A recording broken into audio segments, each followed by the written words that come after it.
Hi dears, welcome back to our channel. അപ്പം ഇന്ന് നമ്മളൊരു കസ്റ്റമറിന് വേണ്ടിയിട്ടുള്ള ഔട്ട്ഫിറ്റാണ് കേട്ടോ ചെയ്യാനായിട്ട് പോകുന്നത്. ജോർജറ്റാണ് മെറ്റീരിയൽ, 2 മീറ്റർ എടുത്തിട്ടുണ്ട് കേട്ടോ. ക്രേപ്പിൻ്റെ ലൈനിങ് ആണ് കേട്ടോ കൊടുക്കുന്നത്. അപ്പോൾ ലൈനിങ്ങിലാണ് നമ്മൾ ഫസ്റ്റ് മാർക്ക് ചെയ്യുന്നത്. ഫസ്റ്റ് 6 ഇഞ്ചാണ് കേട്ടോ ഷോൾഡർ കൊടുത്തിട്ടുള്ളത്. 6 ഇഞ്ച് തന്നെ ആം ഹോളും കൊടുത്തിട്ടുണ്ട്. ഇനി അവിടെ നിന്ന് നമ്മളൊരു സ്ട്രെയിറ്റ് ലൈൻ കൊടുക്കുക. നമ്മളെപ്പോഴും മാർക്ക് ചെയ്യുന്ന പോലെ തന്നെയാണ് കേട്ടോ. ഇനി ചെസ്റ്റ് മാർക്ക് ചെയ്യുന്നുണ്ട്. ചെസ്റ്റ് 8.5 കേട്ടോ മാർക്ക് ചെയ്യുന്നത്. 1 ഇഞ്ച് സീം അലവൻസ് കൊടുക്കുക. എന്നിട്ട് അവിടെ നിന്ന് താഴേക്ക് നമ്മുടെ യോക്ക് വരെയുള്ള ലെങ്ത്ത് 13 ഇഞ്ച് മതി. അപ്പോൾ അത്രയും ഒന്ന് മാർക്ക് ചെയ്ത് കൊടുക്കുക. എന്നിട്ടൊരു സ്ട്രെയിറ്റ് ലൈൻ കൊടുത്തതിന് ശേഷം നമുക്ക് അവിടെ ഒരു 7 ഇഞ്ച് മാർക്ക് ചെയ്ത് കൊടുക്കാം കേട്ടോ. ഇനി സീം അലവൻസും കൂടി മാർക്ക് ചെയ്തിട്ട് ഒരു ലൈൻ ഇട്ട് കൊടുക്കുക. രണ്ടിനെയും കൂടിയിട്ടൊന്ന് ജോയിൻ ചെയ്ത് കൊടുക്കുക. ഇനി നമുക്ക് അവിടെ നിന്ന് നേരെ താഴെ ആ ഒരു കോർണർ പോയിൻറ്റിലേക്ക് ഇതുപോലെ ഒന്ന് യോജിപ്പിച്ച് കൊടുക്കുക. എന്നിട്ട് താഴെ കോർണറിൽ നിന്ന് ഒരു 2 ഇഞ്ച് അല്ലെങ്കിൽ ഒരു 1.5 ഇഞ്ച് ഇതുപോലെ മുകളിലേക്ക് മാർക്ക് ചെയ്തിട്ട് അവിടെ ഒരു കർവിൻ്റെ ഷേപ്പ് ഒന്ന് മാർക്ക് ചെയ്ത് കൊടുക്കുക കേട്ടോ. അപ്പോൾ ഇത്രയേ ഉള്ളൂ നമ്മുടെ മാർക്കിംഗ്. ഇനി നമുക്ക് കട്ട് ചെയ്തെടുക്കാം. ഈസിയാണ്. നമ്മൾ ഈ ഒരു ലൈനിങ്ങിൽ മാർക്ക് ചെയ്തിട്ട് കട്ട് ചെയ്തതിന് ശേഷം മെയിൻ ഫാബ്രിക് ഇതുപോലെ തന്നെ 4ആയിട്ട് മടക്കിയിട്ട് കൊടുക്കുക. എന്നിട്ട് അതിൻ്റെ മുകളിൽ വെച്ചിട്ട് ഞാൻ പിന്ന് കുത്തി കൊടുത്തിട്ട് ആണ് കട്ട് ചെയ്തെടുക്കുന്നത് കേട്ടോ. താഴ്ഭാഗം നമ്മൾ ആ ഒരു ഷേപ്പിൽ കട്ട് ചെയ്തിട്ടുണ്ട്. ഇനി നമുക്കിതുപോലെ കട്ട് ചെയ്തെടുക്കാം. അപ്പോൾ ആം ഹോളിൻ്റെ റൗണ്ട് നമ്മൾ വരച്ചിട്ടുണ്ടായിരുന്നില്ല. അപ്പോൾ ആം ഹോൾ കർവ് വെച്ചിട്ട് ഇതുപോലെ അതും കൂടി ഒന്ന് മാർക്ക് ചെയ്ത് കൊടുക്കുക. ഇനി ഫ്രണ്ട് ആം ഹോൾ വേണമെങ്കിൽ കുഴിച്ച് വെട്ടി കൊടുക്കുക കേട്ടോ. ഇനി സെപ്പറേറ്റ് ചെയ്ത് കൊടുക്കുന്നുണ്ട്. മടക്കിയിട്ടതിന് ശേഷം നമ്മൾ സെപ്പറേറ്റ് ചെയ്തിട്ടില്ല. അപ്പോൾ ഒന്ന് സെപ്പറേറ്റ് ചെയ്ത് കൊടുക്കാം. നെക്ക് വേണമെങ്കിൽ ഇപ്പോൾ മാർക്ക് ചെയ്ത് കൊടുക്കുക, അല്ലെങ്കിൽ സ്റ്റിച്ച് ചെയ്യുന്ന സമയത്ത് മാർക്ക് ചെയ്താലും മതി. ഞാൻ ജസ്റ്റ് ഒന്ന് കാണിക്കാൻ വേണ്ടി മാർക്ക് ചെയ്യുന്നുണ്ട്. 3.5 ഇഞ്ചാണ് വിഡ്ത്ത് കൊടുത്തിട്ടുള്ളത് കേട്ടോ. താഴേക്ക് ഇതുപോലെ മാർക്ക് ചെയ്തിട്ട് ആം ഹോൾ കർവ് തന്നെ വെച്ചിട്ടൊരു റൗണ്ട് നെക്കാണ് കൊടുക്കുന്നത്. അപ്പോൾ അത് മാർക്ക് ചെയ്തിട്ട് ഷോൾഡർ സ്ലോപ്പും കൂടി മാർക്ക് ചെയ്ത് കൊടുത്തിട്ട് കട്ട് ചെയ്തെടുക്കുന്നുണ്ട്.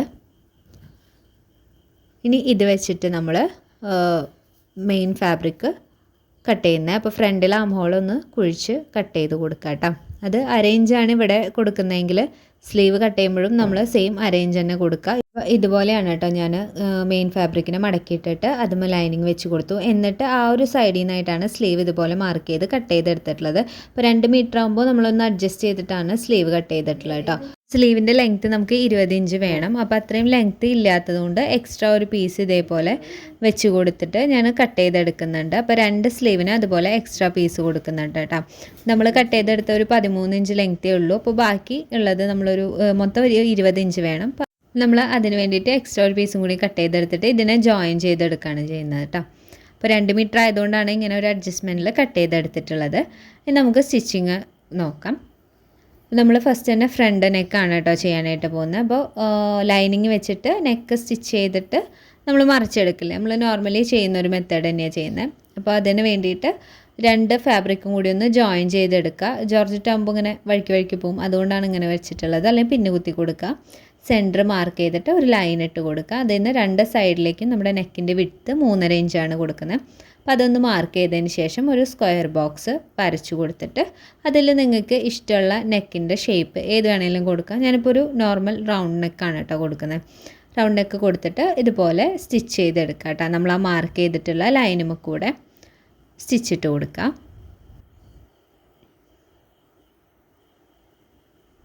നമുക്കിത് ക്രോസ് പീസ് വെച്ചിട്ട് അല്ലെങ്കിൽ ക്യാൻവാസ് വെച്ചിട്ട് എങ്ങനെ വേണമെങ്കിലും നെക്ക് ചെയ്തെടുക്കാം. അപ്പോൾ നമ്മൾ ലൈനിങ് ഉള്ളൊരു കോസ്റ്റ്യൂം ചെയ്യുന്ന സമയത്ത് ഇങ്ങനെ ചെയ്യുമ്പോൾ കുറച്ചും കൂടി ഈസി ആയിട്ട് നമുക്ക് ചെയ്യാൻ അത്രയേ ഉള്ളൂ. ഇതിന് ശേഷം നമ്മളിത് കട്ട് ചെയ്ത് കൊടുക്കുകയാണ്. ഒരു അര ഇഞ്ച് അല്ലെങ്കിൽ ഒരു 1/4 ഇഞ്ച് ഇട്ടിട്ട് ഇതുപോലെ കട്ട് ചെയ്ത് മാറ്റുക. അതിനുശേഷം ഇതുപോലെ ചെറിയ ചെറിയ ഇട്ട് കൊടുക്കുക. അപ്പോൾ ഇങ്ങനെ കട്ട് ചെയ്യുമ്പോൾ നമ്മൾ സ്റ്റിച്ച് ചെയ്ത നൂലുമ്മ കയറാത്ത രീതിയിൽ കട്ട് ചെയ്ത് കൊടുക്കുക. അതിനുശേഷം നമുക്കിതുപോലെ മറിച്ചിട്ട് കേട്ടോ. നമ്മുടെ നെക്കിൻ്റെ ഇത് കഴിഞ്ഞിട്ടുണ്ടെങ്കിൽ നമുക്ക് ഇതിനൊന്ന് പതിച്ചടിക്കണം. ആ ഒരു സീം അലവൻസ് പൊങ്ങി നിൽക്കാതിരിക്കാനായിട്ട് ലൈനിങ് ക്ലോത്തുമ്മയ്ക്ക് വെച്ച് കൊടുത്തിട്ട് ഒന്ന് സ്റ്റിച്ച് ചെയ്തെടുക്കാം. ഓക്കെ, അപ്പോൾ അത് പുറത്തേക്ക് ഇങ്ങനെ കാണില്ല, അതുമ്മ സെറ്റായിട്ട് ഇരുന്നോളും. കുറച്ചും കൂടി ഫിനിഷിങ്ങിൽ നമുക്ക് കിട്ടും. ഓക്കെ, ഇനി ബാക്ക് സൈഡും ഇതുപോലെ തന്നെ ഞാൻ മെയിൻ ഫാബ്രിക്കും അതുപോലെ ലൈനിങ്ങും കൂടി പിൻ ചെയ്ത് കൊടുത്തിട്ട് നെക്കെല്ലാം മാർക്ക് ചെയ്ത് കൊടുത്തിട്ടുണ്ട്. അപ്പോൾ 3.5 ഇഞ്ചിൻ്റെ നെക്ക് വിഡ്ത്ത് എടുക്കുക. താഴേക്ക് ഞാൻ 3.5 ഇഞ്ച് തന്നെയാണ് കേട്ടോ എടുത്തിട്ടുള്ളത്. ബാക്കിലധികം നെക്ക് നമ്മൾ ഇറക്കി കൊടുക്കുന്നില്ല. അപ്പോൾ ഇതുപോലെ സെയിം മെത്തേഡിൽ കട്ട് ചെയ്തെടുത്തിട്ട് ചെറിയ കട്ടുകൾ ഇട്ട് കൊടുത്തിട്ട് മറച്ചെടുക്കുകയാണ് ചെയ്യുന്നത്. അപ്പോൾ ഇങ്ങനെ ചെയ്യുന്ന സമയത്ത് മെയിൻ ഫാബ്രിക്കിൻ്റെ നല്ല വശത്ത് അതിന് മുകളിലായിട്ടാണ് നമ്മൾ ലൈനിങ് വെച്ചിട്ട് ഇതുപോലെ അടിച്ചെടുക്കുന്നത്. എന്നിട്ട് ലൈനിങ്ങിനെ ബാക്ക് സൈഡിലേക്ക് മറിച്ചെടുക്കും. ഓക്കെ, അങ്ങനെയാണ് ചെയ്യുന്നത്. അതിനുശേഷം നമ്മൾ 2 ഷോൾഡറും അറ്റാച്ച് ചെയ്തെടുത്തിട്ടുണ്ട്. അപ്പോൾ ഷോൾഡർ അറ്റാച്ച് ചെയ്യുന്നതിൻ്റെ ഡീറ്റെയിൽഡ് വീഡിയോ ഇട്ടിട്ടുണ്ട്. അറിയാത്ത ആരെങ്കിലും ഉണ്ടെങ്കിൽ ഞാൻ കഴിഞ്ഞ ദിവസം ഒരു ഷോർട്സും കൂടി അപ്ലോഡ് ചെയ്തിട്ടുണ്ടായിരുന്നു. അപ്പോൾ അത് ഇവിടെ കാർട്ടിൽ കൊടുക്കാം കേട്ടോ, അതൊന്ന് ചെക്ക് ചെയ്ത് നോക്കാം. ഇനി നമ്മൾ സ്ലീവ് ജോയിൻ ചെയ്യാൻ പോവാണ്. നമ്മൾ 2 പീസായിട്ടാണ് ഫസ്റ്റിൽ കട്ട് ചെയ്ത് വെച്ചിട്ടുണ്ടായിരുന്നത്. അപ്പോൾ അതിനെ രണ്ടിനെയും തമ്മിൽ ഇതേപോലെ ഒന്ന് ജോയിൻ ചെയ്ത് കൊടുക്കുക. ഒരു സ്റ്റിച്ച് ഇട്ടതിന് ശേഷം ഒന്ന് ടോപ്പ് സ്റ്റിച്ച് ഇട്ട് കൊടുക്കുക. പിന്നെ അതിൻ്റെ ഓപ്പൺ ആയിട്ടുള്ള ഒരു പോർഷനിലല്ലോ, അവിടെ നമുക്ക് 2ആയിട്ട് മടക്കി സ്റ്റിച്ച് ചെയ്ത് കൊടുക്കണം. അപ്പോൾ ഒരു 1/4 ഇഞ്ചിൽ ഇതേപോലെ ഒന്ന് മടക്കിയിട്ട് സ്റ്റിച്ചിട്ട് കൊടുക്കുക. അപ്പോൾ 2 സ്ലീവിനെ നമ്മൾ ഇതേ മെത്തേഡിൽ ചെയ്തെടുക്കണം കേട്ടോ. അതിനുശേഷം നമ്മൾ സ്ലീവ് അറ്റാച്ച് ചെയ്യാനായിട്ട് പോവാണ്. അപ്പോൾ സ്ലീവ് അറ്റാച്ച് ചെയ്യുന്നതിന് മുൻപായിട്ട് നമ്മുടെ സ്ലീവിൻ്റെ ആ ഒരു പോർഷൻ മെയിൻ ഫാബ്രിക്കും ലൈനിങ്ങും കൂടി ഒന്ന് വെച്ച് കൊടുത്തിട്ട് ഒരു ടോപ്പ് സ്റ്റിച്ച് ഇട്ട് കൊടുക്കുക. സ്ലീവ് കൊടുക്കുന്ന സമയത്ത് ഇത് മാറിപ്പോവാതിരിക്കാനായിട്ട് കുറച്ചും കൂടി ഈസി ആയിട്ട് ചെയ്യാനും ഈ ഒരു മെത്തേഡ് യൂസ്ഫുള്ളാവും.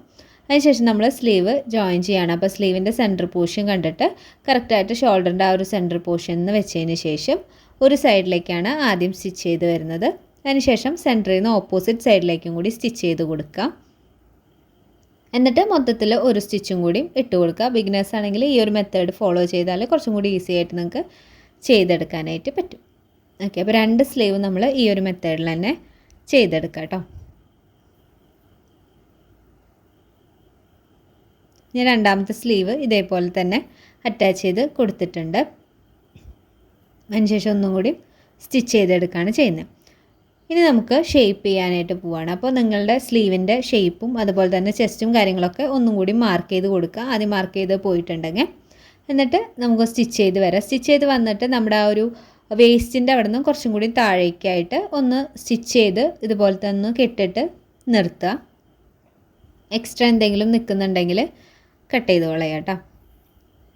അതിനുശേഷം നമ്മൾ 2 എണ്ണമായിട്ടാണ്, അതായത് മെയിൻ ഫാബ്രിക് വേറെ അതുപോലെ തന്നെ ലൈനിങ് വേറെ ആയിട്ടാണ് നമ്മൾ താഴേക്ക് ജോയിൻ ചെയ്യുന്നത്. ആ ഒരു വേസ്റ്റ് റൗണ്ടിൻ്റെ അവിടെ വരെ മാത്രമാണ് നമ്മൾ 2ഉം കൂടി ഒരുമിച്ച് ജോയിൻ ചെയ്ത് വരുന്നത് കേട്ടോ. അപ്പോൾ 2ഉം സെപ്പറേറ്റ് ആയിട്ട് ജോയിൻ ചെയ്ത് കൊടുത്തിട്ടുണ്ട്. അതിനുശേഷം നമ്മുടെ ലൈനിങ്ങിൻ്റെ താഴ്ഭാഗം ഒന്ന് മടക്കി സ്റ്റിച്ച് ചെയ്ത് കൊടുക്കുക. അതുപോലെ തന്നെ മെയിൻ ഫാബ്രിക്കിൻ്റെ താഴ്ഭാഗം ഒന്ന് മടക്കി സ്റ്റിച്ച് ചെയ്ത് കൊടുക്കുക. അപ്പോൾ ഇത്രയും കഴിയുമ്പോൾ നമ്മുടെ സ്റ്റിച്ചിങ് കംപ്ലീറ്റ് ആയിട്ടുണ്ട്. അപ്പോൾ വീഡിയോ ഇഷ്ടപ്പെടുകയാണെങ്കിൽ എല്ലാവരും ലൈക്ക് ചെയ്യുക. താങ്ക്